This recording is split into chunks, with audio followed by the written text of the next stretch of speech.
Medina যাইতে পারলাম না, মদিনা দেখতে পারলাম না, মদিনা যাইতে পারলাম না।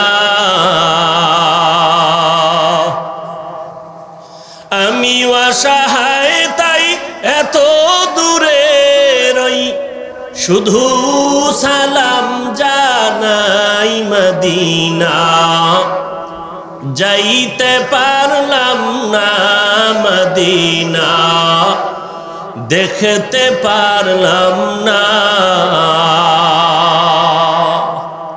একজনে সেদিন বললেন, হুজুর আল্লাহর কসম, ওহুদের এই ময়দানে যদি রাত্র 2টার পরে আসেন, মেশকের ঘ্রাণ বের হইতে থাকে। ওখানেই তো নবীর জন্য দ্বীনের নিসবতে জীবন দিয়েছে রাসূলের কলিজার টুকরা আপন চাচা বীর আমির হামজা, যার কলিজা বের করে আবু সুফিয়ানের স্ত্রী হিন্দা চাবায়া চাবায়া খাইছিল। এরে নবীর উম্মতের দল, ও ইহুদের ময়দানে পয়গম্বরের আরেকজন সাহাবী হানজালা রাদিয়াল্লাহু তাআলা আনহু বাসর রাতে চলে আসছে। গোসল না করিয়া নবী নাই খবর শুইনা হাজির। ও আল্লাহর বান্দারা, তোমার নেতার বিরুদ্ধে নেত্রীর বিরুদ্ধে কথা বললে তুমি আন্দোলনে নামো, বিরোধিতা করো। নবীর বিরুদ্ধে কথা হয়, বলো তোমার আন্দোলন তখন কোথায় থাকে? ইসলামের বিরুদ্ধে, কোরআনের বিরুদ্ধে কথা হবে, মুসলমান আন্দোলন করবে না, ঘরে বসে থাকবে, এটা কখনো হতে পারে না। নবী নাই খবর শুনিয়া সাহাবায়ে কেরাম ঘর থেকে দৌড়ায়, হানজালাও দৌড়ায়। 70 জন সাহাবা শহীদ হয়ে গেছেন। নবী বললেন, এদের তাড়াতাড়ি জানাজা পড়ে দাফন দাও, গোসলের দরকার নাই। যেই পোশাকে তারা মরেছে, শহীদ হয়েছে, এই পোশাকে হাসরের ময়দানে উঠবে। কিয়ামতের দিন এদের গায়ে রক্ত মাখা দেখবে। আল্লাহ ডাকবে, শহীদরা আসো, বিনা হিসাবে জান্নাতে যাও। হঠাৎ নবীর কানে একজন সাহাবিয়া মহিলা এসে বলেন, ইয়া রাসূলুল্লাহ, শাহাদাত বরণকারী সাহাবাদেরকে আপনি বিনা গোসলে জানাজা পড়ায় কবর দেন। একজন সাহাবী, তারে আপনি বিনা গোসলে কবর দিবেন না। হানজালা ফরজ গোসল অবস্থায় চলে আসছেন, গোসল করে নাই, শুনছেন নবী নাই, অমনি দৌড়ায় চলে আসছে তরবারি নিয়ে। নবী বলেন, খবর দাও, খুঁজো হানজালার লাশ, গোসল দেওয়া লাগবে।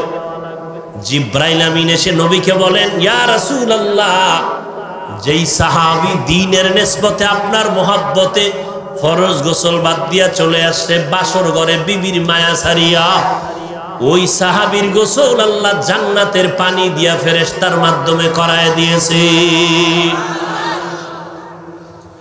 এরে যুবক, আল্লাহর গোলাম, ওই সাহাবাদের আদর্শ অন্তরে লালন করো। এখনো সময় আছে, তওবা করে নাও। বিজয়টা তোমার কেমন তুমি ভাবনি। ইমানদারের ভাবনা বেঈমানের ভাবনা কখনো এক না।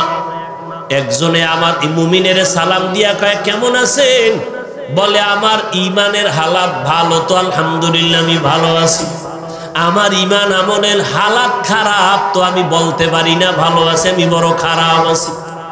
আর তোমার চিন্তা চেতনা, তোমার বাড়ি আছে, গাড়ি আছে, টাকা পয়সা, ব্যবসা ভালো, তুমি ভালো আছো।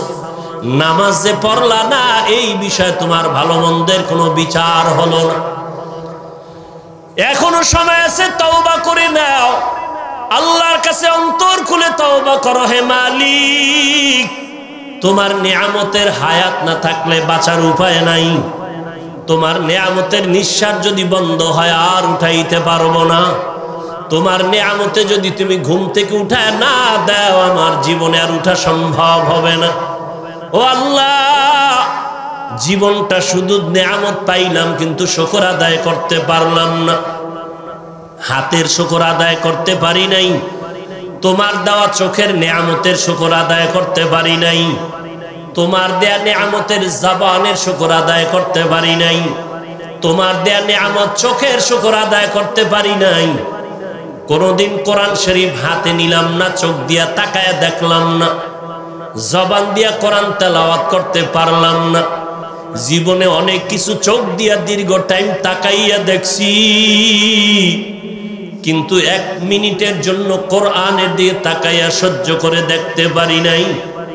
জীবনে জবান দিয়ে কত কথা বলেছি,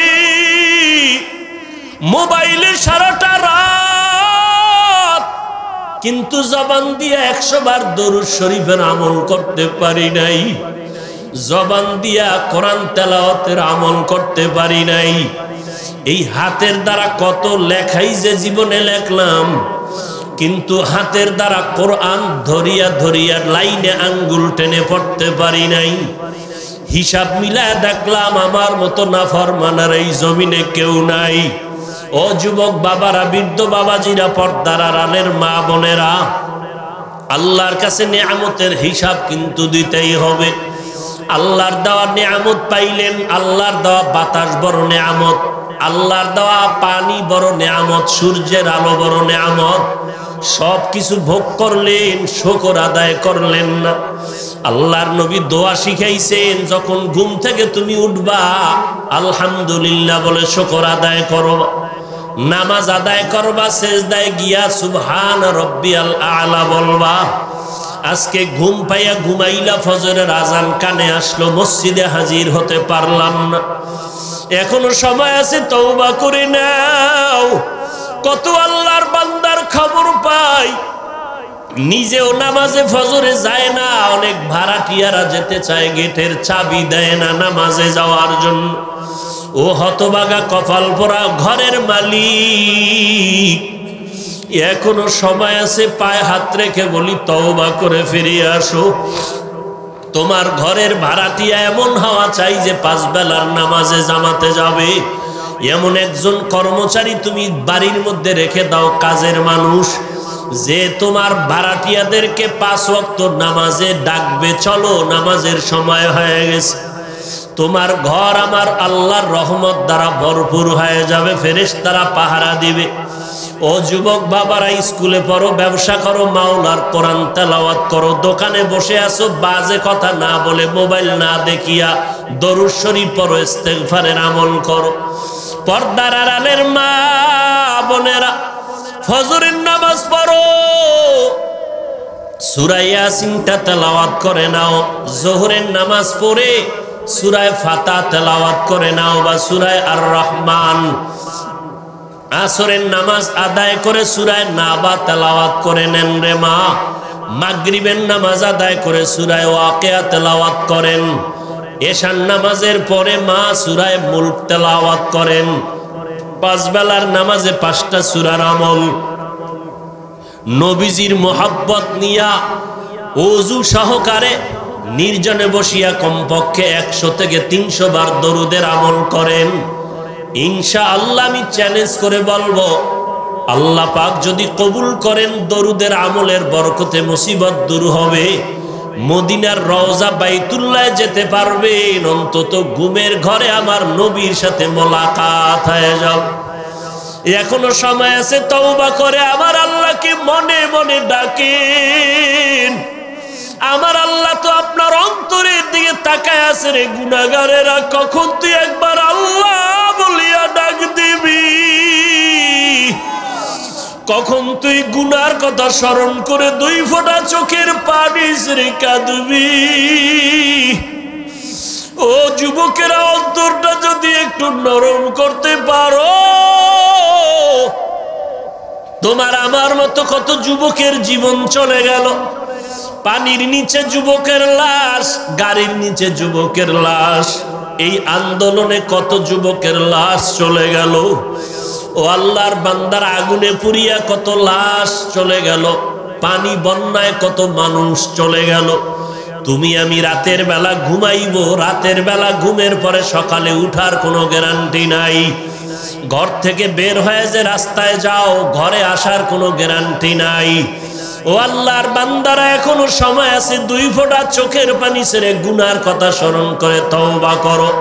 মনে মনে আল্লাহকে বলো, আল্লাহ তোমার কোরআনটা বুকে লাগায় জবানে তেলাওয়াতের তৌফিক দাও। স্কুলে পড়ো, কলেজে পড়ো, চাকরি করো, বাধা নাই, কোরআন তেলাওয়াত বন্ধ করবা না। মনে মনে আল্লাহকে বলো, আল্লাহ আমি স্কুলে পড়ার কারণে কোরআন থেকে অনেক দূরে সরে গেছি, আজকে থেকে আমি চেষ্টা করব তোমার কোরআনটা শিখার জন্য, তেলাওয়াতের জন্য। ও আল্লাহ আমি স্কুলে পড়িয়াও নামাজ আর ছাড়ব না।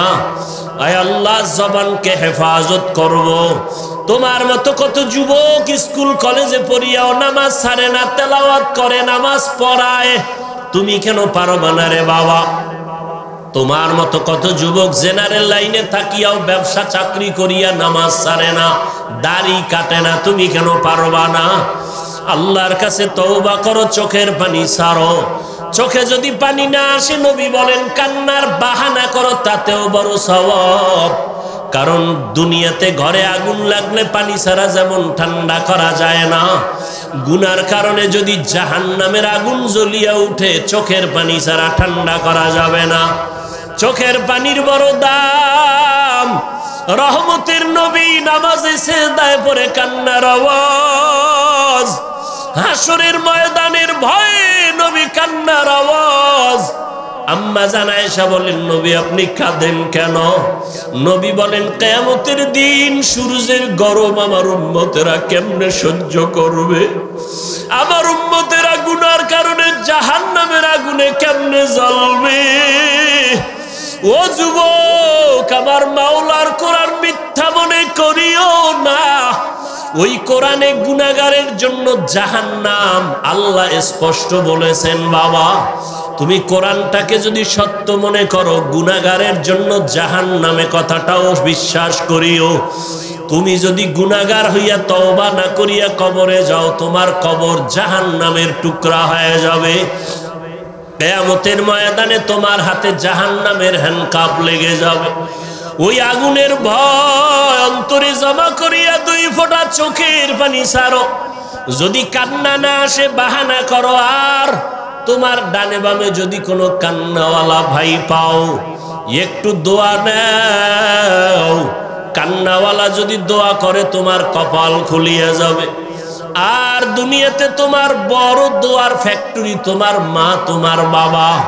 ওই মা বাবা যদি থাকে, বাবা যদি থাকে, দোয়া নাও। মা থাকলে দোয়া নিও। মা বাবার দোয়া ছাড়া তুমি কোনোদিন সফলতা অর্জন করতে পারবা না। ওই মায়ের কাছে গিয়া বলি, ওরে মা একটু দোয়া করিয়া দাও। রসুলের রওজার কিনারায় দোয়ায় দাঁড়াইলাম একটা যুবক, আমার দেশে বাড়ি, গলা যারা কাদের, কয় হুজুর আমার মা নাই, আমি বড় অসহায়। আমার মা আমার জন্য কত দোয়া করেছেন, আজকে আমি সব পাই, কিন্তু আমার মায়ের কণ্ঠ কানের মধ্যে পাই না। ও আল্লাহর বান্দারা, ওই মা পাইয়া বেয়াদবি করিও না। মায়ের থেকে দোয়া নাও, বাবার থেকে দোয়া নিও। এমন মা বাবার দোয়া ছাড়া তুমি পরীক্ষায় ভালো নাম্বার পাও নাই। মা বাবার দোয়া ছাড়া তুমি সম্মানের জায়গায় আসতে পারো নাই।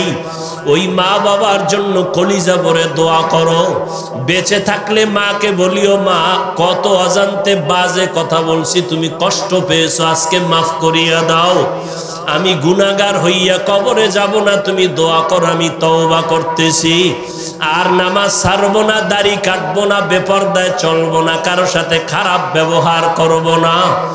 নবীজির তরিকা মেনে মা বাবা তোমার দোয়া নিয়ে, উলামায়ে কেরামের পরামর্শ নিয়ে চলবো, বিরোধিতা করবো না। তওবা করার মতো যদি কারো অন্তর তৈরি হয়, তওবার খাঁটি নিয়ত যদি থাকে, 2টো হাত আমার আল্লাহকে দেখায়া দাও। আয় আল্লাহ আমাদের হাতগুলো কবুল করে নেন। আয় আল্লাহ আমরা গুনার থেকে তওবা করতেছি, আর গুনাহ করব না। আয় আল্লাহ আপনার নাফরমানি করব না। উলামায়ে কেরামের পরামর্শ নিয়ে, মা বাবার দোয়া নিয়ে চলবো। আমাদের তওবা কবুল করে নেন। নবীজির সুন্নাত অনুযায়ী চলার তৌফিক দান করেন, তওবার উপরে মজবুত হয়ে চলার তৌফিক দান করেন। আমিন। আলহামদুলিল্লাহি রাব্বিল আলামিন।